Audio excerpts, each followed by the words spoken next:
বিশ্বকাপ ছেড়ে Lionel Messi কি এখন বাংলাদেশে? কখনো অভিনেতা কচি খন্দকারের সঙ্গে চায়ের আড্ডায়, কখনো জাকিয়াবাড়ি মমর পাশে দাঁড়িয়ে ছবি তুলছেন, আবার কখনো ভাবনা কিংবা নিলয়ের সঙ্গে গল্পে মেতে উঠছেন। সামাজিক যোগাযোগ মাধ্যমে চোখ রাখলেই যেন এমন দৃশ্যই দেখা যাচ্ছে।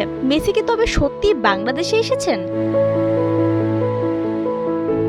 তবে একটু খেয়াল করলেই বোঝা যায় এর পেছনের গল্প বাস্তবে নয়, বরং সবই কৃত্রিম বুদ্ধিমত্তা বা এআই এর কারসাজি। আধুনিক প্রযুক্তির ছোঁয়ায় তৈরি এসব ছবিতে মেসিকে দেখা যাচ্ছে দেশের তারকাদের সঙ্গে একেবারে বাস্তবসম্মতভাবে। আর সেই কারণেই প্রথম দেখায় অনেকেই ছবিগুলোকে সত্যি বলে মনে করছেন।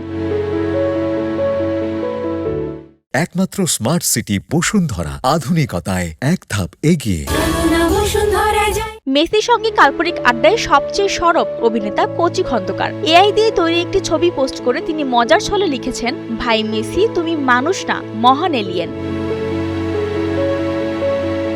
অন্যদিকে রটারডাম চলচ্চিত্র উৎসবের আবহে মেসির সঙ্গে নিজের একটি এআই ছবি শেয়ার করে অভিনেত্রী জাকিয়াবাড়ি মম লিখেছেন, চমৎকার জয়ের রাত, ভালোবাসা মেসি।